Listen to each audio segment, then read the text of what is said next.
똑같지 않은 인터뷰 더불어민주당 서미화 의원 전화로 연결하겠습니다. 안녕하십니까? 네, 안녕하십니까? 서미화 의원님은 저희 처음 출연이신데요. 네, 네. 처음입니다. 본인을 소개를 하신다면 어떻게 인사를 하시겠습니까? 저는 전남 모안이 고향이고요. 네. 또 대학은 이제 목포대학교 학부 사회복지학과를 졸업했고, 네. 또 박사는 조선대학교에서 했습니다. 시각장애인이고요. 또 시각장애라고 하는 이 한계 때문에 사실 제가 그 공부하면서 많은 어려움을 겪었는데, 네. 또 단점이 고향을 벗어나지 못하게 해서 평생을 전남 지역에서 초중고 대학 박사까지 한 전남의 도백입니다. 네. 아니, 단점이라고 말씀을 하셨는데 이걸 또 바꿔서 장점으로 보면 전남의 실상을 제대로 알고 있다 이렇게 볼 수 있지 않겠습니까? 그렇죠. 정말 쭉 태어나서 평생을 살았기 때문에 네. 강주 전남의 상황들을 또 누구보다도 네. 잘 아는 그런 또 장점을 갖고 있습니다. 네. 말씀하셨지만 시각장애 지금 1급이시죠? 등급제는 폐지됐습니다만은. 그렇군요.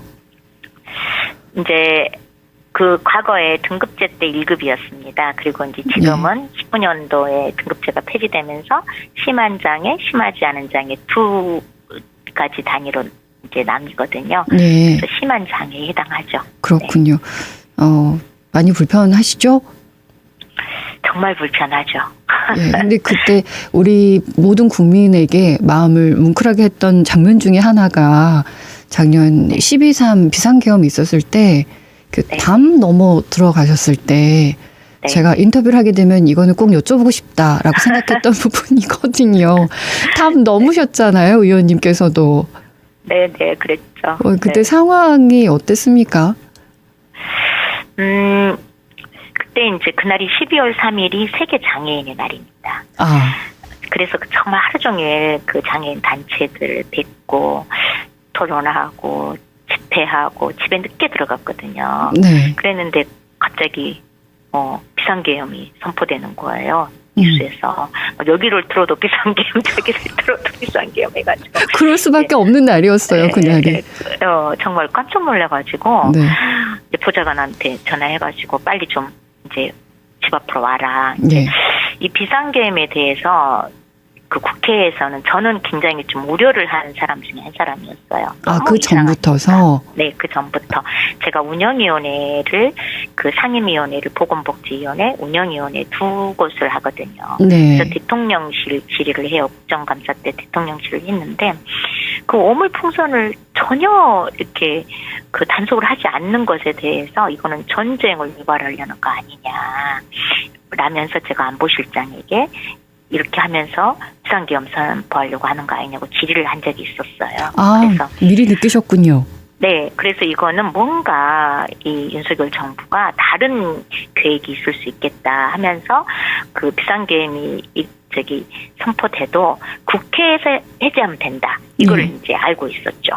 그래서 빨리 본회의장으로 가야 된다. 저는 이제 오로지 그 생각만 하고 오라고 그래서 막 달려간 거예요. 아니 달려가는데 앞이 제대로 보여야 달려가죠, 의원님. 네, 끌고 이제 보좌관 오라 그래서 저를 잡고 이제 뛴 거예요. 그러면서 우리 보좌관이 의원님 무조건 달려야 됩니다. 알아서 하여튼 뛰어봐. 그래가지고 막 다치시는데. 네, 막 달렸는데 국회 정문 앞에 딱 도착했는데 이미 다 경찰이 다 문도 잠궈버리고 다 틀어막고 있고 그때 시민들이 막 모이기 시작하고 막 이러고 있었는데 우리 보좌관이 경찰을 막 뜯어낸 거야. 막 그 문에 붙어서 문을 잠궈놓고 문에 접근을 못하게 촘촘하게 방패 들고 막 서 있었어요, 경찰들이. 근데 그 경찰을 뜯어내니까 내가 문 앞에 딱 서게 됐죠. 보좌관님도 대단하시네요. 네, 그래갖고 제가 이렇게 문을 만져보니까 동글동글하게 이렇게 발을 디뎌서 되게 돼 있어, 철판으로. 근데 누군가 넘어가는 것 같더라고. 그래서 다른 생각 없어. 무조건 넘어야 된다는 생각에 무조건 발을 올려갖고 막 더듬더듬 올라갔죠. 아. 그랬더니 우리 보좌관이 뒤에서 시각장애인이다, 섬유영혼이다, 받아줘라. 막 너무 높으니까 그게 2m가 더 돼요. 그 정문이. 저는 담이 아니라 정문을 넘었어요. 어머. 그래가지고 거기 건너편에 있던 이제 못 들어오게 지키던 그 여경하고 먼저 넘어가신 그 임미 의원이 예. 이렇게 받아준 거예요, 저를. 그래서 어머. 아주 죽어라고 달린 거죠. 아니 2m쯤 되는 곳을 잘못 떨어지면 다친단 말이죠, 그 의원님. 생각을 못했어요. 그렇게 높은 줄도 몰랐고 아. 제가 비상계엄 해제되고 예. 나중에 우리 비서관하고 와서 그 문을 한번 만져보고 자로 재보자고 했더니 2m가 넘더라고요. 깜짝 놀라셨겠습니다. 정말 봤어요. 예. 그래도 이거 비상계엄 만약에 성공하면 우리는 다 죽는다. 그리고 너무 제가 오로지 본회의장에 빨리 들어가서 해제해야 된다는 생각하고 예. 그 비상계엄을 선포한 그 윤석열 목소리가 계속 쟁쟁거려가지고 아이고. 너무 화가 나서 저절로 막 욕이 나오더라고요. 어쩜 이럴 수가 있냐는 생각. 그러니까 그때 옆에서 보좌관께서 우리 의원님 앞이 잘 안 보이시는데 지금 넘어가고 계세요. 그 반대편에 계신 분 좀 받아주세요. 이렇게 외치신 거 아닙니까? 네네 그렇게 막 외쳤고 그걸 어떤 시민이 찍은 거예요. 거기에 아. 오신 그 밤에 막 비상계엄 선포되니까 예. 국회로 달려오신 시민이 찍은 건데 나중에 이제 보니까 그 이제 SNS에 예. 내 동영상이 돌아다니니까 그게 이제 유명해진 거예요. 그것도 이준석 씨랑 네. 그 이준석 의원이라고 비교해가지고. 죄송합니다만 부르고 싶지 않을 정도의 동료 의원이고 이렇게 존중하기가 어려우신 우리 이준석 씨 그 비교 동영상이 유튜브들이 진짜 대단하시더라고요. 그거 막 비교해서 만들어가지고 네. 정말 많은 국민들이 보셨죠.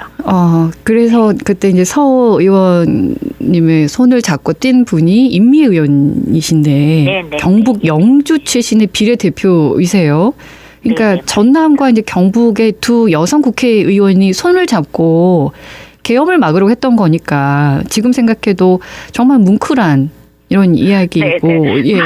뭐 짜고 그런 건 아닌데 어떻게 이런 걸 짜겠습니까? 그러니까 경북 출신 비례 의원님하고 호남 출신 그 비례 의원하고 손잡고 이제 막 나를 도와주신 거죠. 임미 네. 의원님이 안 보이니까 막 보좌관들은 들어오지도 못했고 그 당시에는 네, 네. 나는 이제 담을 넘었고 임미 의원님이 이제 막 내 손을 잡고 막 같이 이제 달리려고 기다리고 계셔서 나를 네. 잡고 막 달리시고 그러면서 제가 또 그 당시에 임미 의원님한테 이제 막 제가 엄청 욕을 많이 했대요.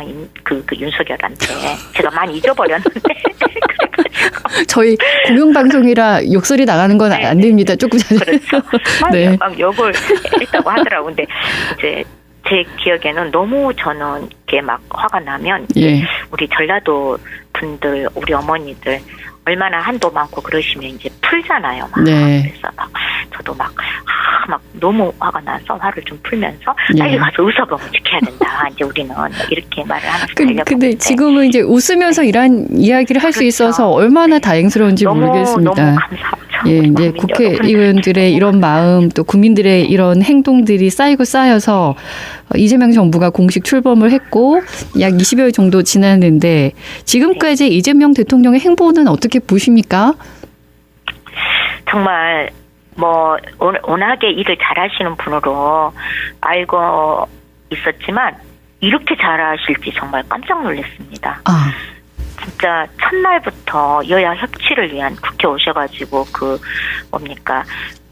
취임사 발표하자마자 네. 물론 청소 노동자들도 만나고 이렇게 막 하셨지만 그 여야 협치를 위한 지도부 비빔밥 식사부터 하시면서 그 끌어안는 모습 그리고 뭐 정말 그 취임 14일 만에 G7 예. 가셔서 외교하시는 모습을 보시면서 국민 여러분들께서도 뭐 깜짝 놀라셨겠지만 뭐 한일 정상회담 바로 진행이 되고 또 처음 본 그런 유럽 대통령들하고 전혀 거리낌 없이 소통하면서 하는 그 친화력 이런 것들이 굉장히 국민 여러분들께서도 높이 평가를 하고 계시는 것 같은데 네. 뭐 이것뿐만 아니라 막 들어서자마자 우리 국무위원들도 죄송합니다. 우리라고 하긴 좀 무리인데 전 정부 국무위원들과 통합이니까 우리라고 하시죠. 일치를 하다 보니까 우리 네.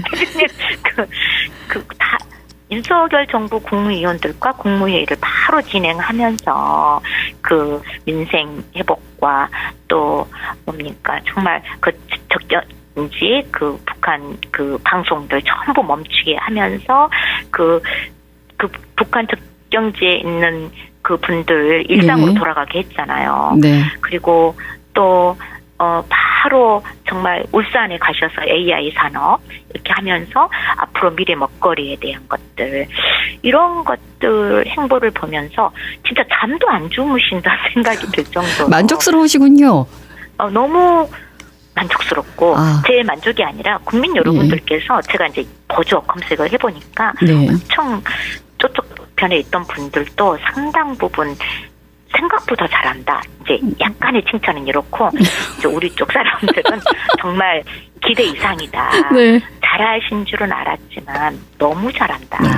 이런 말씀하고 실제로 성과가 벌써 나왔지 않습니까? 그런데 이재명 정부가 마지막까지 잘 달리실 수 있도록 정말 생각하는 사람이면 물론 칭찬한 건 칭찬해야 하고 또 이런 것도 해주십사라고 건의를 드리는 것 또한 도움을 주는 일이 아닐까라는 좀 생각이 듭니다. 이재명 대통령요. 네. 대통령님께서는 좋은 말만 한 사람 싫어한답니다. 정말 쓴소리, 바른말 네. 이런 걸 좋아하신대요. 아 그렇군요. 네. 그럼 의원님께서도 좀 한 말씀 해주시죠. 지금 어제 여야 대표 회담 있었죠? 이재명 대통령과 함께 105분 동안 진행이 됐는데 그 만남에 대한에서 오고 갔던 이야기들은 어떠십니까? 분석하시기에. 저는 이제 시작이라고 생각하고요. 네. 이제 앞으로 지금 민생회복지원금 등 2차 추경이 지금 국회로 넘어왔잖아요. 네, 맞습니다. 이제 여야가 같이 합의하면서 이걸 통과시켜야 되는데 이거는 또 속도전이 필요하거든요. 굉장히 빨리 해야 그 민생 파탄에 정말 하루에 몇백 개의 소상공인들이 폐업을 하고 있는 이런 실정을 빨리 지금 좀 수습하고 민생의 훈기를 불어넣는 그런 마중물 역할을 할 수 있는데 어제 여야 그런 만찬 이런 것들은 그런 것들을 염두하시고 하신 거잖아요. 좀 솔직히 비교가 윤석열 씨하고 된다는 게 굉장히 저도 불쾌합니다만은 진짜 윤석열 씨는요. 제가 22대 국회 들어와서 한 번도 국회를 안 와서 개원식도 안 하고 시정연설도 안 해버리고 안 와버리고 아예 정말 뒤도 안 돌아보고 번쩍도 하지 않았거든요. 네. 그렇게 비교가 돼서 그런지 점수가 좀 높은 것 같습니다. 네. 그런데 이재명 대표님은 시기적절하게 또 앞으로도 자주 그런 회담을 할 것으로 보이고 지금은 이제 국회에서 2차 추경을 속도감 있게 통과를 시켜야 되는 이런 시점에서 너무 적절한 그런 회담들을 하셨다는 평가를 드리고 싶고요. 그러면 민생회복지원금 포함해서 2차 추경안 잘 되겠군요? 국회에서? 잘 되도록 제가 또 열심히 하겠습니다. 네. 그리고 알겠습니다. 이거는 여야를 넘어서 대한민국 주권인 국민에게 있는데 이 국민들이 너무 진짜 힘들잖아요. 이건 너무 잘 알고 있을 거 아닙니까? 네. 잘 협치해서 속도감 있게 통과되게 해야죠. 그 역할을 저도 하겠습니다. 네. 의원님을 또 모셨던 이유 중에 하나가 대한민국 국회 의정 대상을 수상을 하셨습니다. 네. 어떤 점에서 높은 평가를 받았다고 생각하시는지요? 제가 진짜 초선이지만 지난 1년을 3년같이 일했던 것 같아요. 하루에 막 10시간 이런 말하면 또 우리 비서관들이 엄청 고생했겠죠. 정말 열심히 했는데 계엄 이후에 말할 것도 없지만 한 1년 동안 발의한 법안만 70개가 넘습니다. 그런데 지난 2월에 통과된 그 가족돌봄 그 아동 위기 청소년 지원법이 본회의를 통과했거든요. 근데 이 법률이 사실 그동안 국가가 책임져야 되는 그 위기 청년, 그 청소년, 청년, 운동 청년들, 그리고 아동이 가족을 돌보고 있는데 이런 것들이 근거 법령이 없이 시범사업으로만 되어 있었습니다. 근데 네. 이 법률이 제정됨으로써 앞으로 아동이 돌보고 있는 가족이나 은둔 청년이나 위기 청소년 이런 사각지대에 있는 사회적 약자들을 국가가 책임지게 하는 근거를 만들어낸 것이 높은 평가를 받은 것 같습니다. 이번 대선 공약에서 발달 정신 장애인을 위한 국가 책임자의 실현 위한 돌봄 체계가 나왔거든요. 이하고 관련이 있습니까? 이거하고는 이제 엄밀하게는 이제 별도 정책들입니다. 근데 이제 네. 가족 돌봄 국가 책임제는 발달 장애인이나 정신 장애인. 근데 아까 아동 청년은 장애 비장애인 다 포함하고 있는 네. 부분입니다. 그렇군요. 그래서 이제 이 국가 책임제는 지금 1년에 거의 한 달에 한 번꼴로 발달장애인 가족들이 극단적 선택을 하는 비극이 계속 발생을 하고 있거든요. 예. 이제 그 발달장애 자녀를 둔 이 돌봄 책임이 오롯이 아직까지도 다 가족이 책임을 지고 있다 보니까 장애 자녀를 둔 가족들의 삶 자체가 너무나 어렵습니다. 실제로 그런 자녀를 돌보다 보면 경제적 활동도 제대로 하기가 어려워요. 그래서 대부분 다 빈곤한 입장에 있고 또 그 부모님들의 소원이 하루라도 그 자녀보다 더 살아야 된다라는 이런 정말 한 맺힌 이런 마음에 한을 품고 살고 계시는데 이게 문재인 정부에서부터 시작은 됐지만 완성이 안 됐어요. 그래서 이번 이재명 대통령께서 공약으로 채택을 하셨고 이것이 굉장히 중요한 장애인 정책의 핵심 정책이 돼야 된다는 것을 인식하고 계신 것으로 보입니다. 구체적으로는 어떤 걸 말할까요? 발달 정신 장애인을 위한 국가 책임제를 실현하기 위한 돌봄 체계. 네, 그것은 예. 정신장애나 발달장애가 성인이 되었을 때 지금은 다 가족들이 책임을 지고 함께 살거나 시설에 가거나 이런 구조거든요. 사회구조가. 네.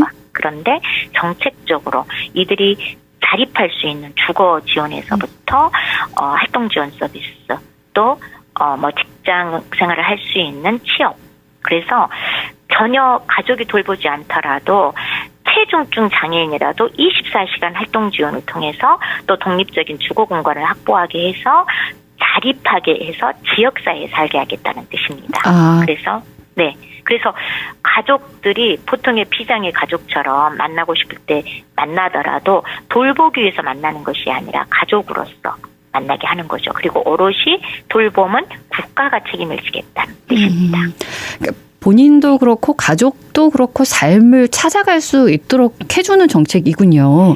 맞습니다. 그리고 이제 그렇게 되어야 사실 우리 사회의 장애인 분들이 시민으로 지역사회에서 살아갈 수 있는 사회 환경이 만들어진다고 보는 거죠. 알겠습니다. 네. 저희 프로그램에서도 장애인들과 이렇게 종종 인터뷰를 해보는데 필요한 것 중에 하나로 꼽는 것이 이동권이에요. 많이 불편하다 하시더군요. 지난번 네네, 민주당 선대위 장애인시민본부의 주 공약이었어요. 장애인 이동권.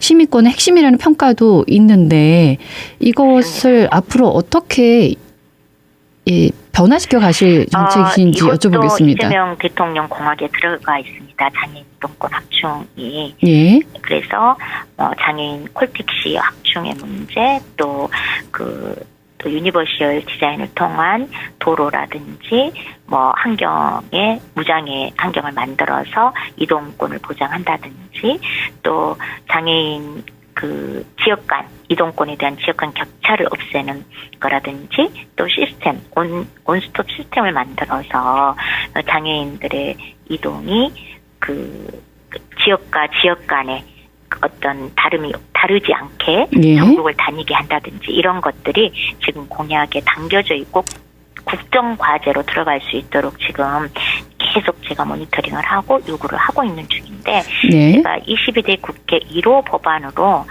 발의한 법이 교통약자 이동 편의 증진법을 교통약자 이동권 보장법으로 전면 개정한 법입니다. 그런데 이 법안이 장애인 하면은 지금 리프트가 장착된 특히 휠체어 장애인 이동권에 대해서 말을 할 때 리프트가 장착된 차량이라야 휠체어 이용 장애인이 탈 수가 있잖아요. 예.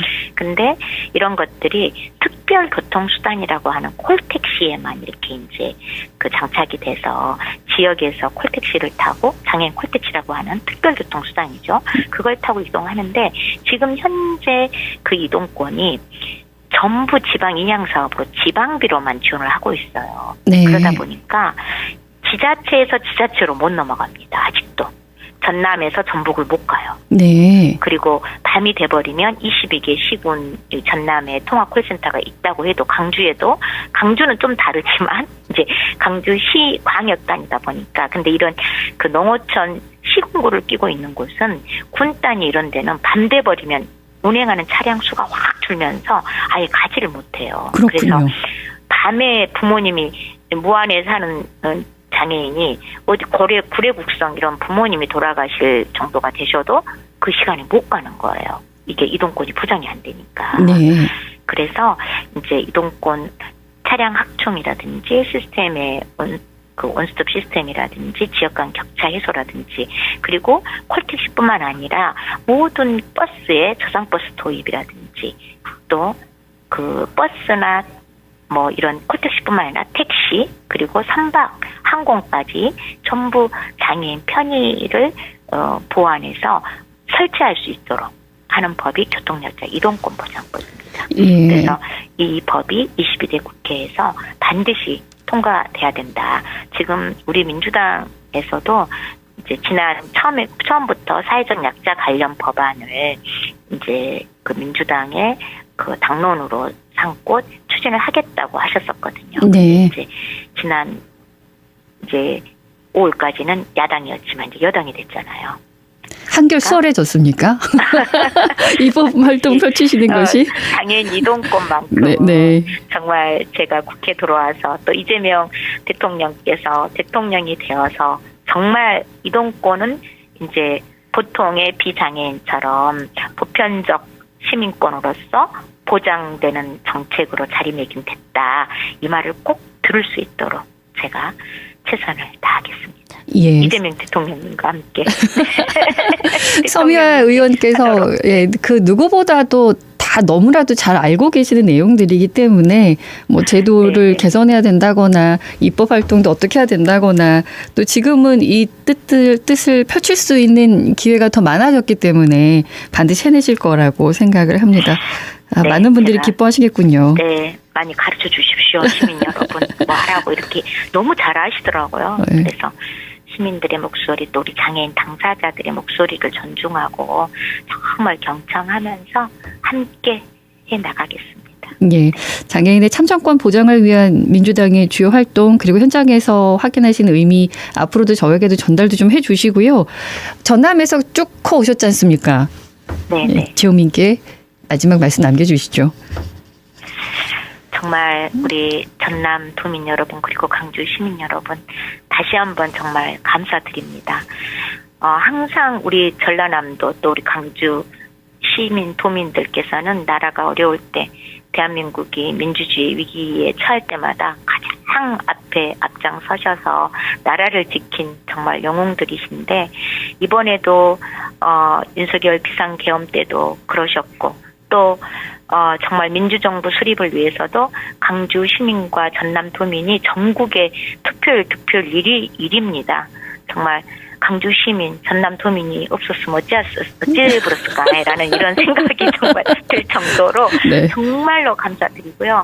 앞으로 제가 이재명 정부에서 강주시와 전남도에 약속한 공약들 다른 어느 지역보다 먼저 좀 하라고 열심히 압박을 하면서 또 필요하면 쓴소리도 하면서 전남과 강주 발전을 위해서도 국회에서 최선을 다하겠다는 말씀을 드리겠습니다.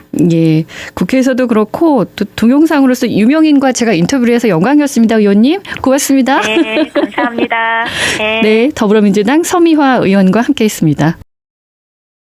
언제 어디서나 내 손 안의 뉴스 광주 MBC 뉴스 유튜브 구독으로 함께하세요.